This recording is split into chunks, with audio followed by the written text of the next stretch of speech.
Hi guys, welcome back to the Butterfly Effect podcast. In today's video, we are going to be looking at a poll. We asked you guys which DPA game from Season 1 had the best setting. What we're going to do is we're going to give our own rankings as we go.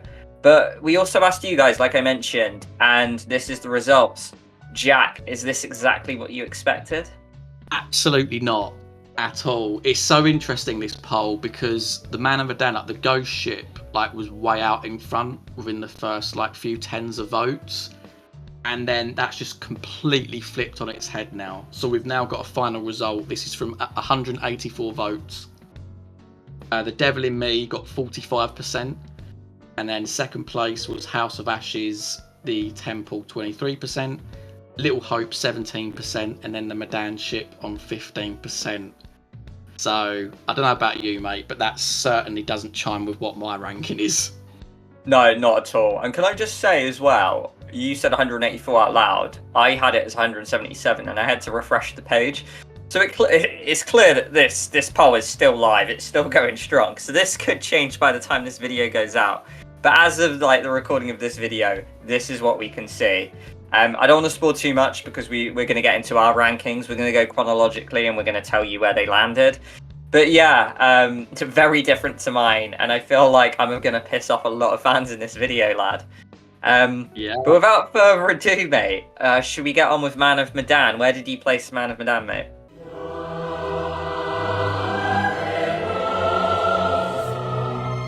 Yeah, so this was a close one, I mean, just as a little hint from the top two are so bloody close.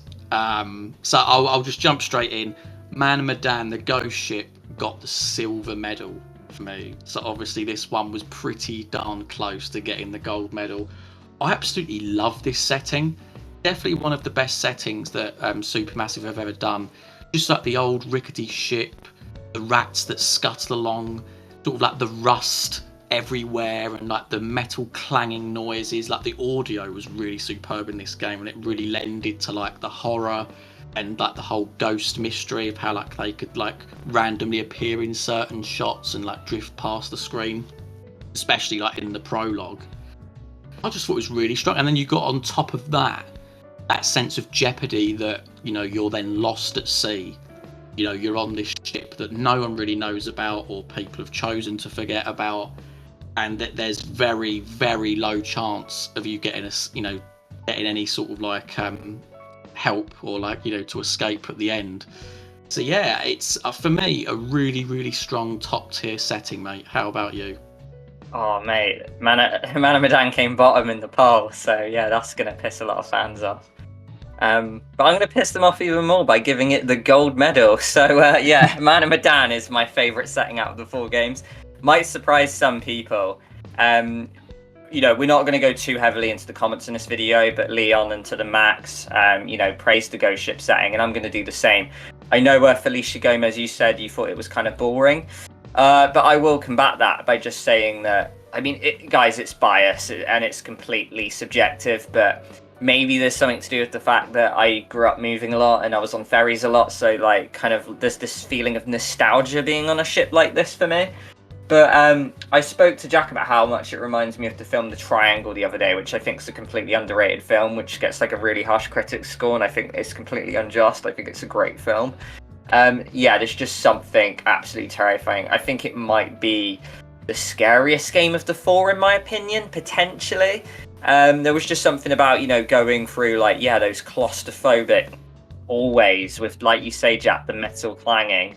And I think it just marries really beautifully as well with the whole theme of the game, with the hallucinations, being stuck in these tight corridors with all these monsters. The downfall of it, I'd say it takes you a while to get on a ship, and I don't care too much for the underwater scene and the scuba diving bits, but when you're on that ghost ship, fuck me, what a beautiful scene. So yeah, it definitely gets gold. I get why people wouldn't give it the gold, but yeah, for me, bias, it just wins every day of the week for me, mate.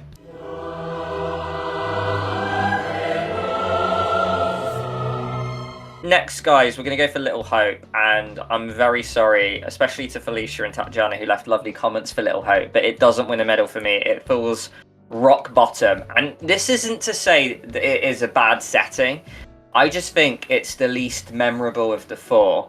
If I tend to look at these locations and settings, I'm kind of trying to think memorable parts. Man of Medan, I absolutely love like the hallways and that ballroom area, and you've got like kind of like the top bit, like where Conrad like, you know, can either jump to his death or like hug what ends up being Fliss. You look at House of Ashes and you've got the level of the, you know, the temple and Devil in Me. There's some really iconic hotel traps. Little Hope, I'm not really seeing an iconic like location. You kind of just stumble in and out of buildings and it's just dark roads.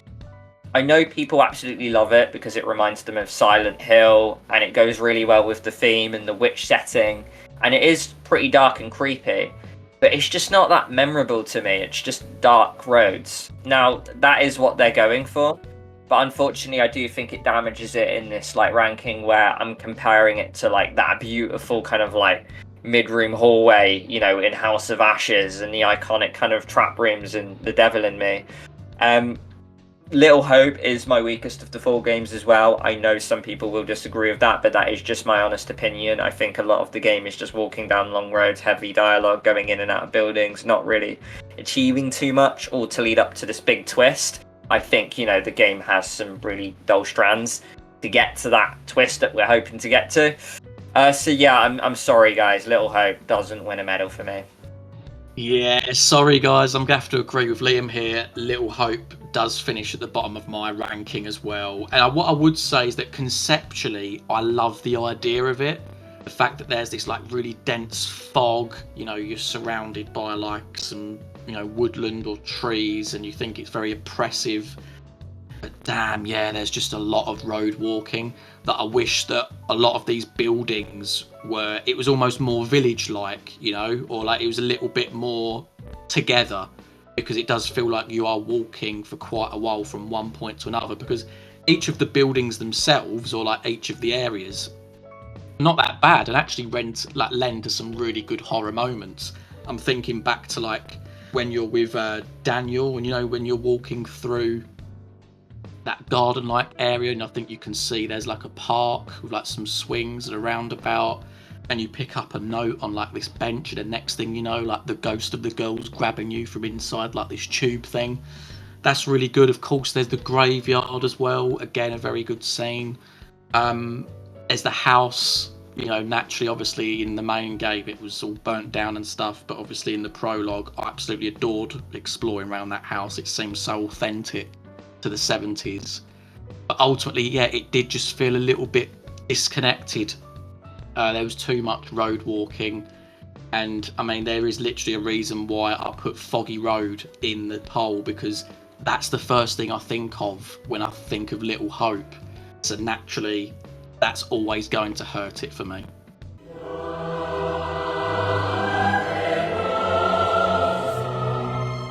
Okay, so 2 slots left. We're now moving on to House of Ashes. For me, House of Ashes does get the bronze medal.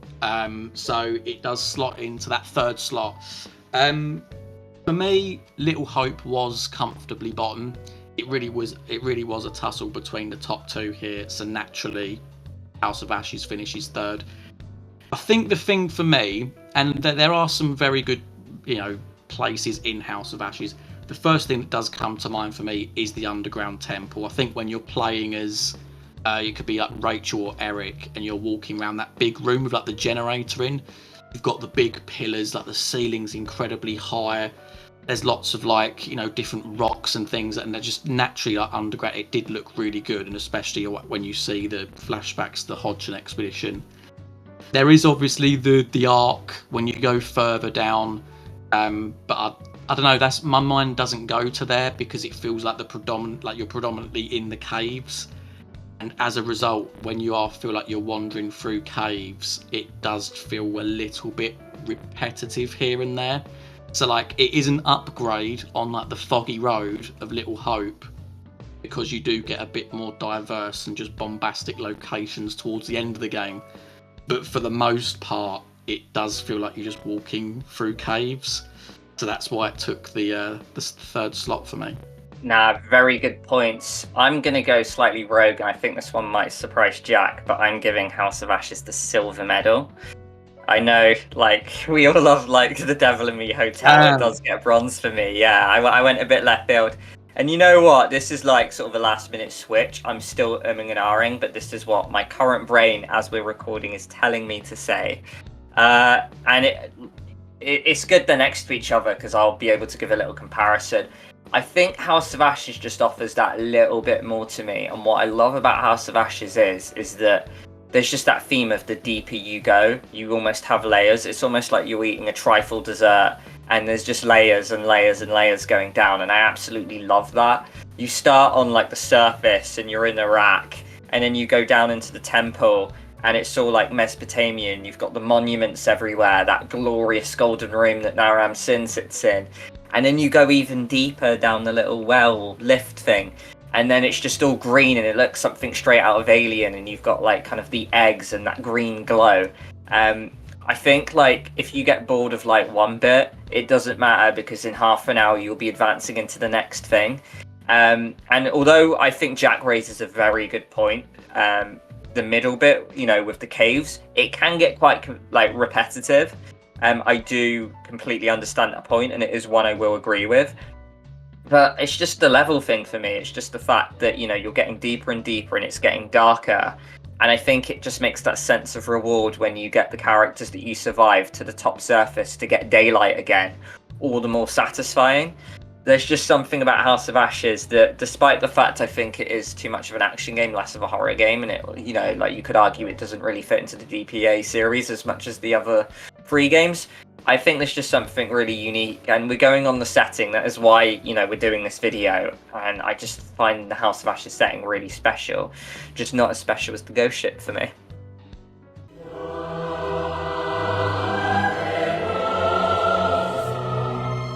What I'll do is, guys, is I'll go into the Devil in Me, why it got the bronze, before Jack gives it his gold medal, which he's about to do. But for me, I know it's going to piss a lot of people off because we've got lots of like comments praising how awesome the hotel was.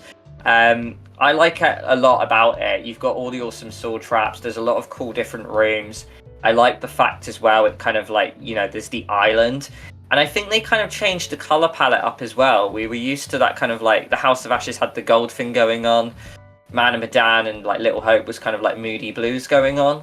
With the Devil in Me, it kind of had that grey palette, you know, when you're getting on the island with just clouds in the background, and it just felt a little bit more realistic and a little bit more grounded to me.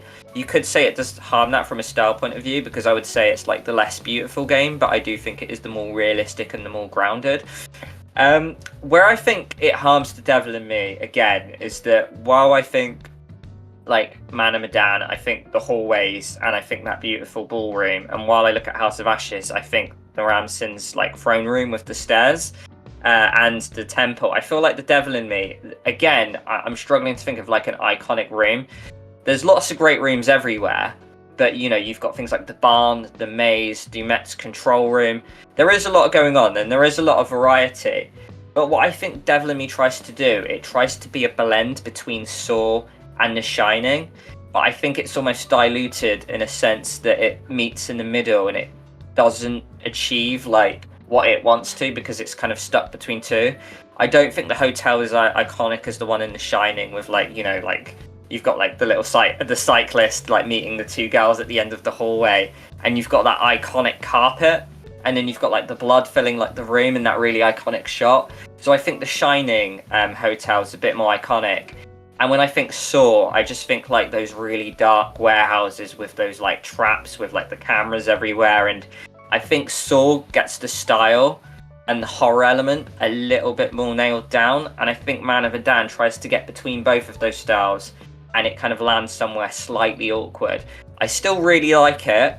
I just, right now, my mindset is telling me to put Man of Medan and House of Ashes higher, lad. Ah, interesting. Well, obviously you can see on screen that I've given the Devil in Me the gold medal. Well, where do I begin? I feel like, and I know that this does sort of play into the setting. I just like how like the story sort of starts you off at the dock. You explore the outside. You even go into the lighthouse. You then make your way up into the hotel. And actually, as a quick side note, is like, I'm a big fan of like, you know, those classic Agatha Christie murder mysteries, you know, where all the characters are trapped on this island. So straight away, I'm buying into this. But then you go deeper into the hotel, you get your room. There's the changing corridors. Like, that scene was superb. I love the decor, like the vintage feel. I mean, I'm quite a big fan of like vintage anyway, so that sort of thing really, really was a big tick box exercise for me. Coming back to what I was saying before, is I quite like how you get to like the center of the web, and then you slowly start to come back outside again. Only this time it's night time, you know, it's raining, or you know, it's dark and windy, and you come back to the lighthouse. You've almost like come full circle, like within the plot. And I think that was just like cleverly done. Beyond that, like Liam said, you've got the different rooms for the traps, whether it's the basement, you know, you've got the furnace where Charlie's in there. You've got that warehouse structure where, you know, Charlie can get hooked if he's like found in like the fridge unit. So there's just lots of different things. And on top of that, they even like the maze, the dock at the end. Like there's just so many different things to keep you pleased, like while you're playing through this game. All the while on top of that, you've got a serial killer on the loose behind you as well. So yeah, for me, it was close with Medan. I feel like that with Medan, perhaps where it fell short is that like you was inside, you know, and while it was still superb, the outside was lacking. And there's obviously a good reason for that, is that if you go outside, you know, you're not going to be hallucinating, so you're mostly indoors. Whereas with The Devil in Me, you're outside, then you're inside for a bulk, and then you come back outside again where you've got like nice little trails and things. So I think it just offers a nice blend of everything, really. Big time. Very good points. But guys, those are our rankings. Thank you for submitting yours. I've just refreshed the poll again and 2 more votes have come in. So, you know, by the time I get this video out, the poll might be drastically different. But thank you to everyone who submitted a vote and a comment as well. There's no wrong answers in this. I loved reading every one of them. There was so much to get through, and it was really nice actually to see that despite the fact that we've both ranked Little Hope bottom, there was quite a bit of Little Hope defense in there. So thank you very much for kind of going with the minority and sticking at that, the same way I've done with Man of Medan, which is clearly bottom as we speak. But yeah, guys, we're going to be doing more videos like this. If you like DPA rankings or have any video ideas for us, fire them at us, because Jack and I will be getting the comments. We read every one of them, and we'll be sure to kind of listen and take your points on board. So guys, thank you very much for tuning in. We will see you in the next one. Catch you later.